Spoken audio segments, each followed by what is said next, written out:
When a baby is born, a mother is born. There is considerable evidence that at this time, and for months thereafter, her needs for contact exceed those of the infant. Good thing too, were there not built in physiological and emotional incentives for the ones doing the caregiving, parenthood would be even more of a slog than it already is.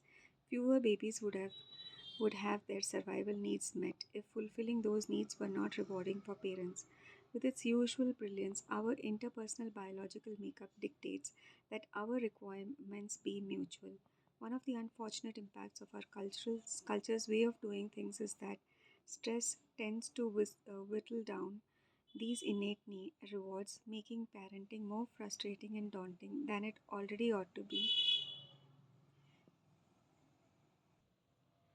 I recall the times when, suckling each of my children, I saw his eyes open full to mine and realized each of us was fastened to the other, not only by mouth and breast, but through our mutual gaze, the depth, calm, passion of that dark blue, maturely focused look.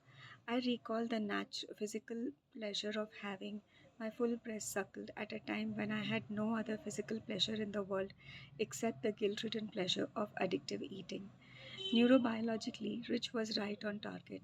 On imaging studies, a baby's smile will light up the same reward areas in the mom's brain activated by junk foods or addictive drugs, releasing the same pleasure chemicals and triggering the same highs.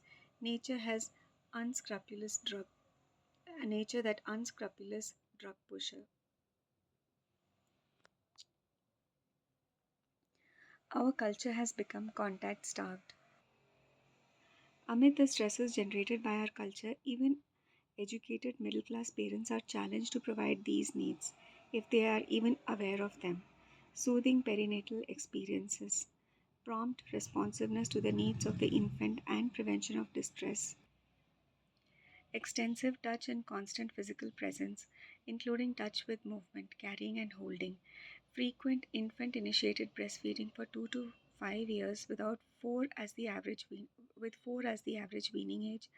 A community of multiple warm, responsive adult caregivers, a climate of positive social support for mother and infant, creative free play in nature with multi aged mates. Most recently, a Harvard study showed that the damage wrought by spanking to the child's nervous system and psyche may be as severe as that caused by more severe violence. Elsewhere, Oster writes that motherhood can be lonely and isolating. Too true, but those attributes pertain not to motherhood itself, but to motherhood in an alienating culture. Horticulture on the moon would be doubtless be a maddening endeavor, but that tells us nothing about gardening, only that certain conditions must be in place if we hope to succeed. Being in physical touch is the infant's only way of connecting with the parent. Shutting down our response to a baby's distress may also weaken our own parenting instincts with consequences that long outlast the child's infancy.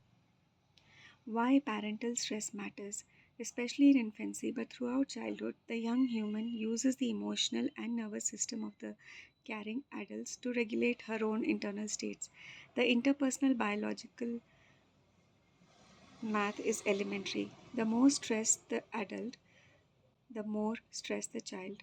Extensive research has demonstrated that when stressed parents are less patient and more punishing and harsher with their young children. Stress impairs their capacity to be calm, responsive, and attuned.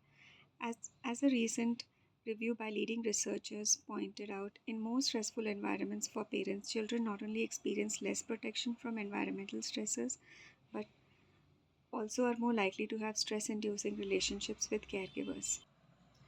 Primate experiments show that infants can undergo severe separation reactions even though their mothers are visually but not psychologically available, reports the renowned research psychologist and theorist Alan Score. Dr. Score calls such non contact proximate separation so close but yet so far. Making matters more stressful is the alienation imposed by financial hardships. The relentless of modern day parenting has a powerful motivation economic anxiety. Parents, she said, can't afford to stay home with their babies. Such a brief postpartum absence from work leaves the needs of the child entirely out of consideration. For healthy child development, according to the child's biological requirements, much longer period with the mother is necessary, ideally for a minimum of 9 months, until the infant reaches a stage of relative biological maturity. The sudden loss of maternal contact is for the infant a shock, as we know from animal studies, even those whose period of dependence is much shorter than ours.